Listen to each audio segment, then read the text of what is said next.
গৃহ আছিল, কিন্তু বাল্য বিবাহ বিৰোধী অভিযানৰ নামত 5-7 বছৰ পূৰ্বে বিবাহ কৰা লোককো যোৱা সময়ছোৱাত চৰকাৰে অত্যাচাৰ কৰিছিল, যিটো অতি দুৰ্ভাগ্যজনক। ঠিক তেনেকৈ NRC উন্নীতকৰণৰ নামত আজি অসমৰ 28 লাখমান মানুহক তেওঁলোকৰ সেইসকল হ'ল অতি দৰিদ্ৰ পৰিয়ালৰ, যিসকলে আজি চাউলৰ পৰাও কেতিয়াবা বঞ্চিত হৈছে, তেওঁলোকৰ ছাত্ৰ ছাত্ৰীসকলে শিক্ষাৰ্থীসকল স্কলাৰশ্বিপৰ পৰা বঞ্চিত হৈছে, তেওঁলোকে চাকৰি আবেদন কৰাৰ পিছত PRC নোপোৱাৰ বাবে বা অন্য ক্ষেত্ৰত চাকৰি আদিৰ পৰাও বঞ্চিত হৈছে। সেয়া লাগে সংখ্যালঘু সম্প্ৰদায়ৰ বাঙালী ভাষী হওক, হিন্দু হওক, মুছলমান হওক। এই 28 লাখ লোকৰ তেওঁলোকে অত্যাচাৰ কৰিছে বুলি ক'লেও ভুল নহ'ব। আৰু ঠিক তেনেকৈ উচ্ছেদৰ নামত জনজাতীয় খিলঞ্জীয়া আৰু মুছলমান সম্প্ৰদায়ৰ লোকসকলক তেওঁলোকে অসাংবিধানিকভাৱে বুলডজাৰ ৰাজনীতি কৰি এটা ভয় ভাবুকিৰে চৰকাৰে মাটিবিলাক অধিগ্ৰহণ কৰিছে আৰু পুঁজিপতিকো হস্তান্তৰ কৰি আছে। ঠিক তেনেকৈ জাগিৰোড আৰু 5 গ্ৰামৰ কাগজ কল তেখেতসকলে খুলিম বুলি প্ৰতিশ্ৰুতি দিছিল 2014 চনৰ নিৰ্বাচনী বক্তব্যত। এতিয়া দুইটাই আপোনালোকে জানে যে বিক্ৰী কৰি অন্য উদ্যোগ স্থাপন কৰিবলৈ গৈ আছে বা কি কৰিছে আমি নাজানো। ঠিক তেনেকৈ দলু চাহ বাগিচাখনৰ বিষয়ে আমি সেই সময়ত প্ৰতিবাদ কৰিছিলোঁ যে তাত চাহ গছৰ পুলি আছিলে, তাত 800-900 শ্ৰমিকে কাম কৰি আছিলে। তেখেতসকলৰ জীৱিকাৰ পৰা বিতাড়িত কৰি তাত এখন গ্ৰীণফিল্ড এয়াৰপৰ্ট কৰিম বুলি ক'লে, যিটো বিষয় লৈ এতিয়া NGT সুপ্ৰিম কোৰ্টেও শেহতীয়াকৈ অসম চৰকাৰক জবাবদিহি কৰি আছে বুলি আমি আপোনালোকৰ মাধ্যমেৰে গম পাইছোঁ।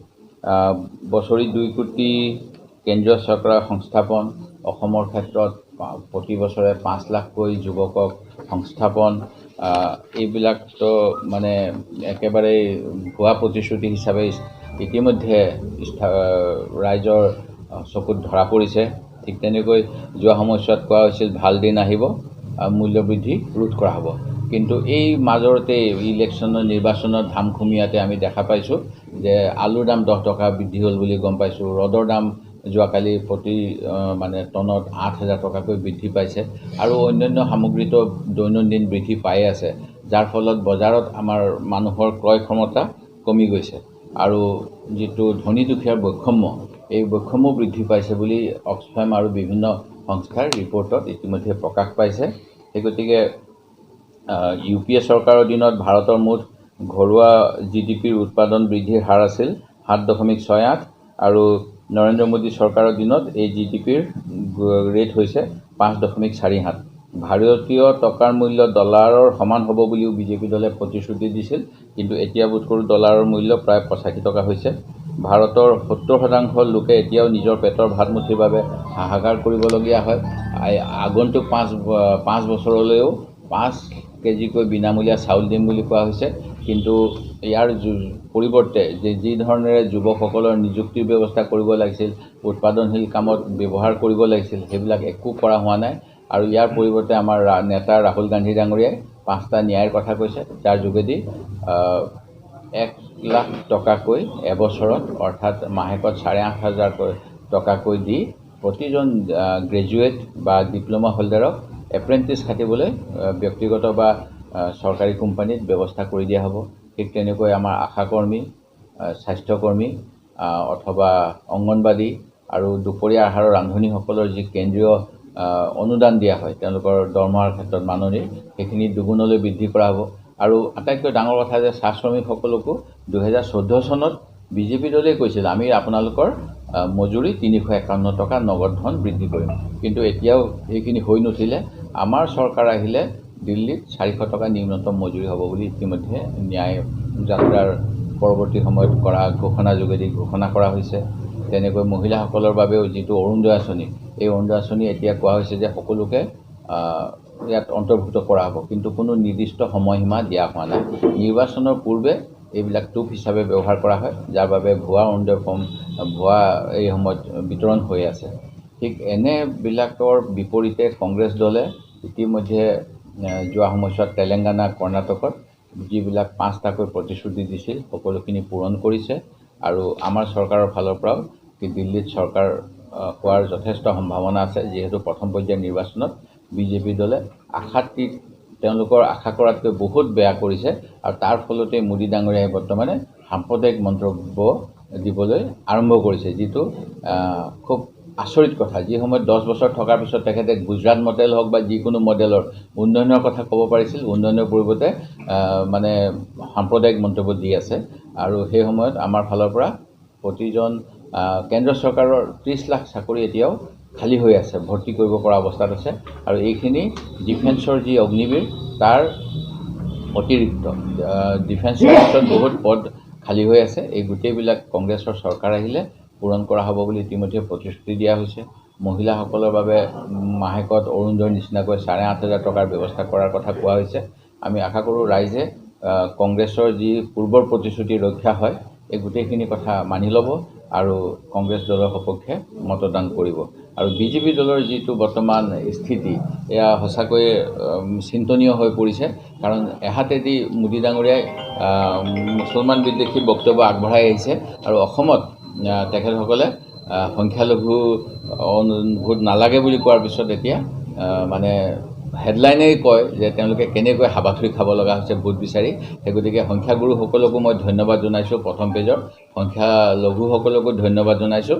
তেখেতসকলে ভোট সদব্যৱহাৰ কৰাৰ বাবে আৰু এখন ভাল চৰকাৰৰ বাবে তেখেতসকলে প্ৰথম পৰ্যায়ত ভোট দিয়াৰ বাবে। দ্বিতীয় পৰ্যায়, তৃতীয় পৰ্যায়তো আমি আশা কৰোঁ আমাৰ পক্ষতেই বতাহ বলিব। আৰু আপোনালোকক ধন্যবাদ আজি উপস্থিত হোৱাৰ বাবে। তেখেতসকলেও আশংকা প্ৰকাশ কৰিছে যে যিটো মানে এটা কোড আছে, কোডটো যদি লিক হৈ যায় তেতিয়াহ'লে কোনোবাই টেম্পাৰিং কৰিব পাৰে। ইলেকশ্যন কমিশ্যনে এই ক্ষেত্ৰত কৈছে এনেকুৱা কোনো টেম্পাৰিং কৰাৰ স্ক'প নাই। আৰু তেওঁলোকে নিজৰ জাজমেণ্ট ৰিজাৰ্ভ ৰাখিছে, যিটো আমাৰ ফালৰ পৰা কোৱা হৈছিল যে ভিভিপেটৰ সম্পূৰ্ণ কাউণ্টিং কৰিব লাগে, এতিয়া ৰেণ্ডম কাউণ্টিং হয়। কিন্তু গোচৰটো বিবেচনাধীন হৈ আছে, জাজমেণ্ট ৰিজাৰ্ভ কৰি থৈছে। মই সেই গতিকে খুব বেছিকৈ ক'ব নিবিচাৰোঁ। তথাপিতো আমি সেইটোৱে ভিভিপেটৰ ওপৰত ৰুলিং ৰিজাৰ্ভ ৰাখিছে, নকৰে বুলি কৈছে, সেইটোৱে ৰিজাৰ্ভ কৰিছে। কিন্তু আমি যিটো বহু সময়ত অভিযোগ আহি থাকে বহুতৰে, আৰু বহুতে হেক কৰি দেখাইছে। সেই গতিকে যদি এনে নহ'ল হয় আৰু সুপ্ৰিম কোৰ্টে এটা ভাল পদক্ষেপ লোৱা হ'লে আমি আৰু সুখী হ'লোহেঁতেন। বিজেপিয়ে কৰিছে এবাৰ নিৰ্বাচন, বিহীন নিৰ্বাচন, একপক্ষীয় নিৰ্বাচন, কি ক'ব? সেইটোতো তেনেকুৱা ধাৰণা হোৱা নাই। তেখেতসকলে যদি ইমানেই বিৰোধী নাই, তেখেতসকলে দিছপুৰত থাকিব লাগিছিল। তেখেতসকলে হেলিকপ্টাৰ নিজেও উৰাইছে, আমাক ভাঙিবলৈ UDFকো হেলিকপ্টাৰ ভাড়ালৈ দিছে বুলি শুনিছোঁ। সেই গতিকে তেখেতসকলে যে আমি যিটো সততে কৈ থাকোঁ যে শাসক পক্ষৰ চৰকাৰী বিৰোধী মানে বি টিম হিচাপে UDF, এই কথাখিনি কিন্তু এতিয়াও প্ৰমাণ কৰিছে তেওঁলোকে। আৰু যেনেধৰণে গৌৰৱ গগৈক ভোট দিব নালাগে বুলি UDF দলৰ প্ৰধানে আপিল কৰিলে, আৰু দিল্লীত তেওঁ আকৌ আমাৰ ইণ্ডিয়া চৰকাৰক সমৰ্থন কৰিম বুলি কৈছে। সেইটোৱে এই দুমুখীয়া স্থিতি বিজেপিৰ লগতে UDFৰ। আৰু সেই গতিকে আমি এনেকুৱা দলসমূহক ৰাজনীতিৰ পথাৰৰ পৰা বিদায় দিবলৈ ৰাইজক আহ্বান জনাইছোঁ।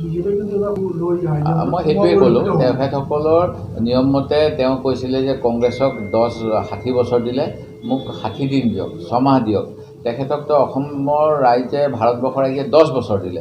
10 বছৰ দিয়াৰ পিছত তেখেতসকলে কেনেকুৱা জনহিতকৰ কাম কৰিলে সেইখিনি ক'ব পৰা নাই। আৰু মই স্পষ্টভাৱে আপোনালোকৰ বোধকৰোঁ সময়ৰ নাটনি, আজি বিহু আছে যিহেতু, মই বহুত উদাহৰণ দিব পাৰোঁ। উদাহৰণস্বৰূপে যিবিলাক পেচেঞ্জাৰ ট্ৰেইন, সেইবিলাক এক্সপ্ৰেছ ট্ৰেইনৰ নামত চলাই আছে, তাৰ ভাড়া বৃদ্ধি কৰিছে, প্লেটফৰ্ম ভাড়া বৃদ্ধি কৰিছে। এটা মই সাধাৰণ উদাহৰণ দিলোঁ। টল টেক্স কেনেকৈ বাঢ়িছে, যাৰ ফলত আমাৰ অত্যাৱশ্যকীয় সামগ্ৰীৰ দাম বৃদ্ধি হৈছে, সেইটো এটা সাধাৰণ উদাহৰণ দিলোঁ। আজি সাধাৰণ শ্ৰেণীৰ বাবে কাম কৰিলে তেখেতসকলে কাকত পত্ৰ, কলম, পেঞ্চিলৰ ওপৰত 12% GST নলগালে হয়, যিটো GST 12%। আৰু ধনী মানুহে কিনা গিফ্ট কিনিব পাৰে, যিসকলে সামৰ্থ্যৱানে, সোণৰ মূল্যৰ ওপৰত 3% GST। এনেকুৱা ধৰণৰ, সেইকাৰণে ৰাহুল গান্ধী ডাঙৰীয়াই এই টেক্সক GST টেক্স বুলি কৈছিলে, গব্বৰ সিং টেক্স। সেই গতিকে এনেকুৱা অলেখ উদাহৰণ আছে, যাৰ যোগেদি বিজেপি চৰকাৰখনে যে একমাত্ৰ আদানীৰ বাবে কাম কৰে, যিটো ED CBI লগাই দুজনকৈ মুখ্যমন্ত্ৰীক আজি বন্দী কৰি থৈছে, আৰু ED CBI লগাই আমাৰ বিৰোধীসকলক ভাবুকি দি থাকে। এই গোটেই অলেখ উদাহৰণ আছে, য'ত মানে দৰৱ কোম্পানীৰ পৰা উৎকোচ লৈ পেলাই তেওঁলোকে ইলেক্ট্ৰেল বণ্ডৰ নামত দৰৱৰ দাম অভাৱনীয়ভাৱে বৃদ্ধি কৰাৰ লগতে চাব ষ্টেণ্ডাৰ্ড দৰৱ বজাৰত মুকলি কৰি দিয়াৰ দিহা কৰিছে। এইবিলাক অনেক জনবিৰোধী উদাহৰণ আছে আৰু যিবিলাক মই ভাবোঁ যে প্ৰতিজন ভোটাৰেই অনুভৱ কৰে দৈনন্দিন জীৱনত আৰু সেই গতিকে বিজেপিৰ বিৰুদ্ধে যিহেতু গণতন্ত্ৰৰ ৰাইজেই ৰজা এইবাৰ ৰাইজৰ পক্ষতে ভোটদান আহিব